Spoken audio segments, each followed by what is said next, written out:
Menzies, ayer y hoy, aprendiendo del pasado. De Menzies, ayer y hoy. Un asesor presidencial tomó el teléfono y nos llamó para decirnos que no se iba ni el jefe de gabinete ni los intendentes que son ministros. Le contesté entonces que lo digan públicamente. Y ayer parece que recapacitaron luego que nosotros dijéramos que era lo peor que le podía pasar a la militancia, ese mensaje de que cada uno quiere ir a defender su quintita. Y Mansur salió a desmentir que se vaya a Tucumán, dijo que se quedaba al lado del presidente. Después salió Catopovi y dijo que respaldaba totalmente al actual intendente de San Martín, y guardó silencio el responsable de la vivienda, Ferraresi, que tampoco había dicho nada de que se iba. Y me parece muy bien que salgan a aclarar esta situación, porque la verdad es que lo peor que se le puede dar como imagen es que cada quien se escapa porque se van a perder las elecciones. Y esto de escaparse es así, porque una cosa es preservar su distrito y otra cosa es decir, dejo la función que acepté para refugiarme y asegurarme lo mío. Bien, me alegro que sea así, y me alegro que lo hayan dicho. Ahora, ¿por qué digo que me alegro? Porque cuando algún opinólogo económico dice que son iguales los dos gobiernos, en realidad no son iguales.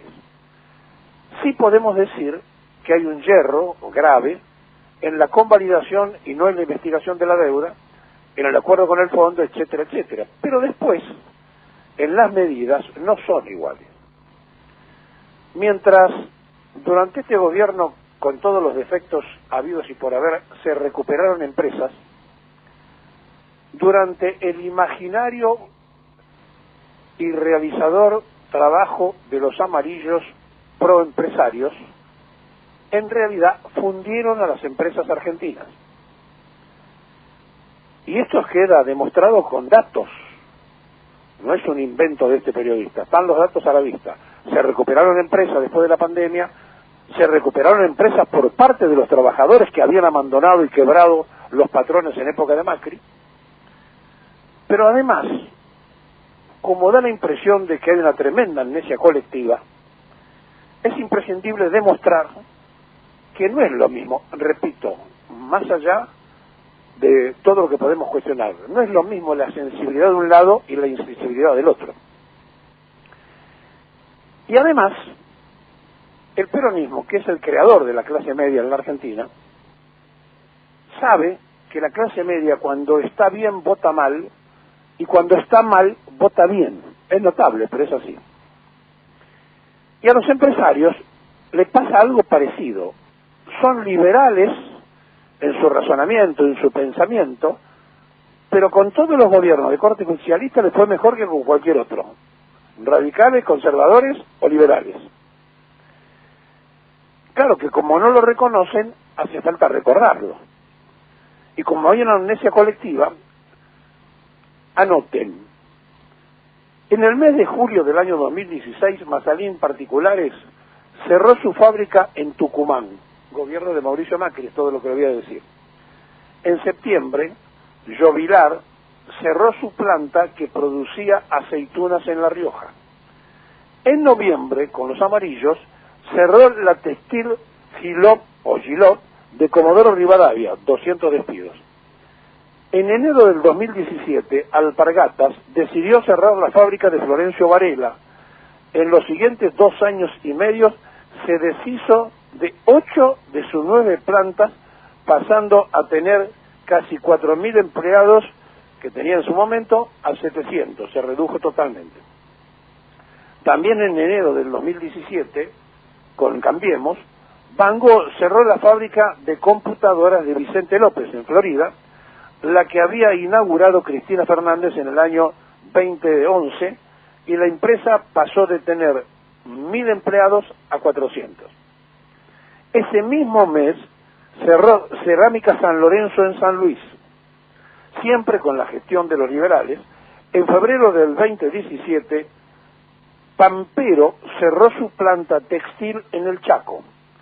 La Serenísima, para no ser menos, cerró su planta en Rufino, y Puma cerró su planta en Sanagasta.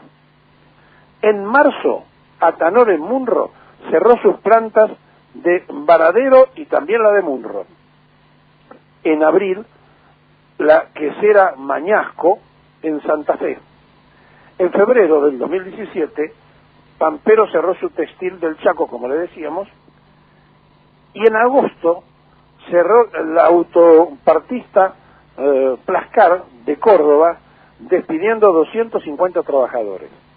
En septiembre, para festejar los amarillos, el grupo multinacional Alexis se va de la Argentina, los que venían a radicarse en el Capitolio, cerrando su fábrica de rubros plásticos Nicole Stamplac, que se encontraba en La Tablada y que empleaba a 200 operarios.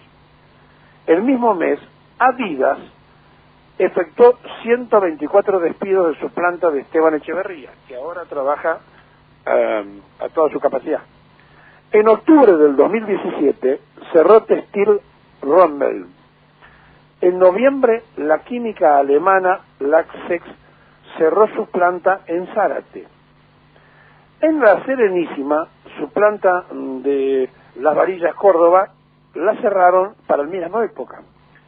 En enero del 2018, con el gobierno de Mauricio Macri, cerraron las plantas de Iolay, en Santa Fe, y la fábrica de plásticos BUP en Campana. En febrero del 2018, BGH cerró su planta de Tucumán.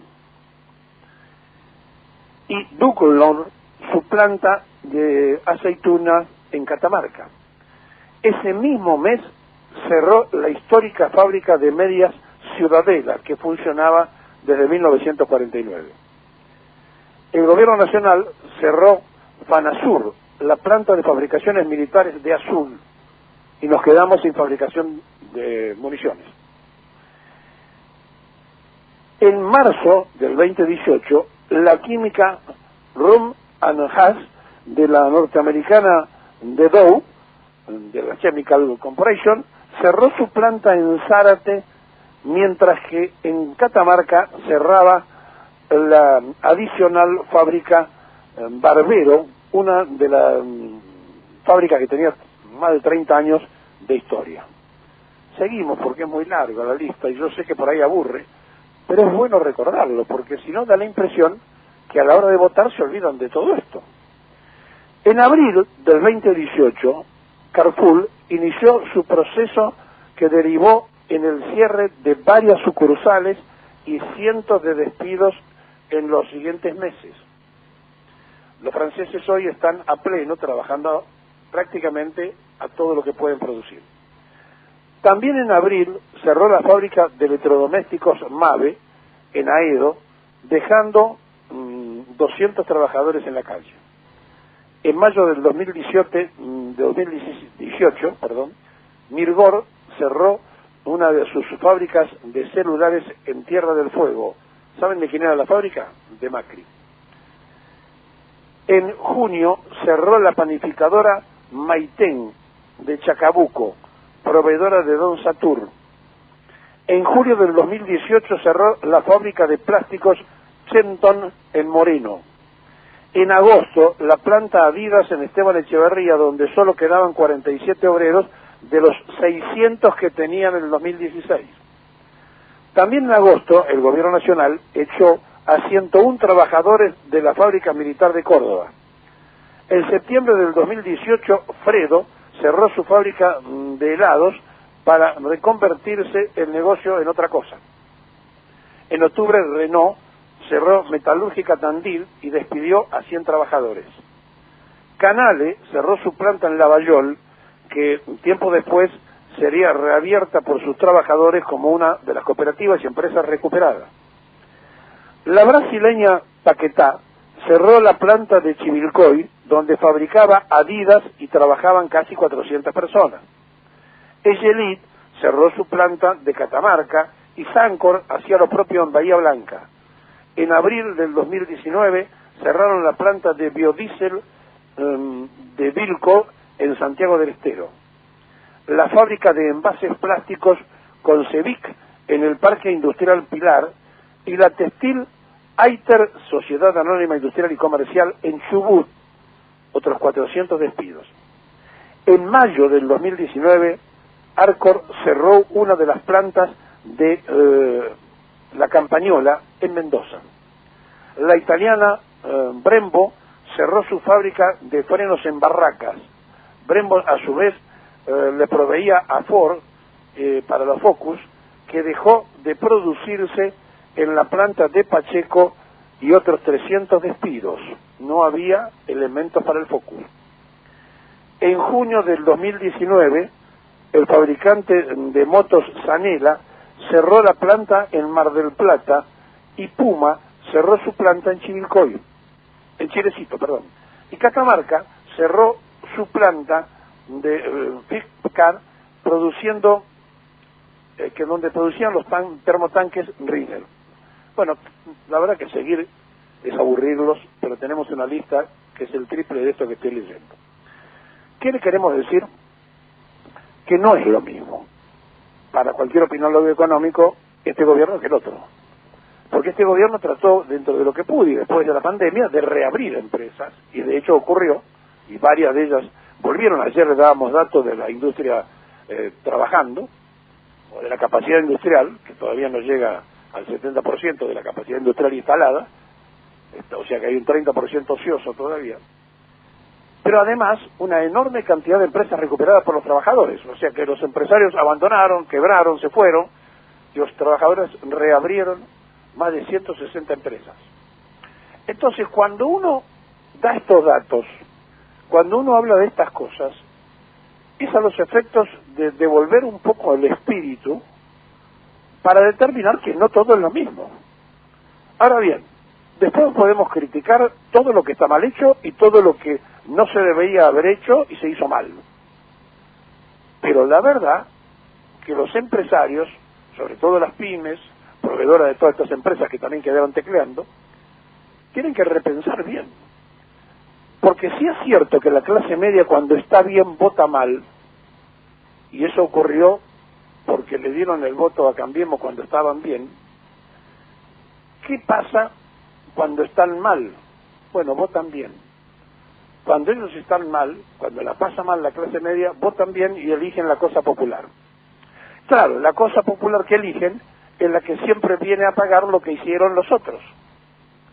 Y entonces, cuando Perón repatrió la totalidad de la deuda, hicieron un golpe de Estado previo bombardeo de Plaza de Mayo.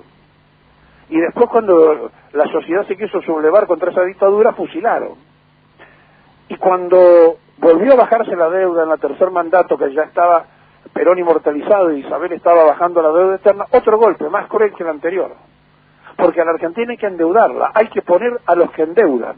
Y después hay que llamar para que haga de bombero a los populistas. Ergo, llamar al peronismo. Esta película ya la vimos muchas veces, ya la conocemos, y en el 2001, cuando dejaron el país incendiado los radicales, tuvo que ir de bombero otra vez el justicialismo. Y siempre fue igual, siempre ocurrió lo mismo. Pero después, cuando los gobiernos que asumen el rol de hacerse cargo del endeudamiento no pueden resolver la distribución para abajo, viene la protesta. Y entonces, ¿qué pasa? Y empiezan a votar otra vez la opción distinta. Si ustedes quieren autoengañarse, autoengáñense. Pero la realidad es que no es lo mismo, con todos los efectos de un lado y del otro. Ahora bien, ¿por qué está en debate con tanta precisión y tanta claridad lo que piensan hacer si vuelven? Porque ellos necesitan hacerse los malos y endurecerse para que un sector de la sociedad que sabe que la víscera más sensible, como decir Irigoyen, es el bolsillo y la está pasando muy mal, diga, no, hay que ir con esta gente porque tienen razón, hay que sacarle los derechos a los trabajadores, hay que matar a los piqueteros y meterlos presos, etcétera, etcétera, porque se encuentran y se refugian en esas frases de el pensamiento liberal de ultraderecha a los efectos de producir ¿qué cosa? La reacción en gente que no es de ese pensamiento, pero que está harta que el otro lado no le resuelva los problemas. Y tienen una cuota grande de razón. Porque ellos cuando ven al funcionario, lo que quieren es que el funcionario resuelva la cosa de todos los días. ¿Y cómo no vamos a estar desconformes si hoy trabaja la gente, está en blanco y es pobre, y el jubilado es indigente? ¿Cómo no vamos a estar desconformes?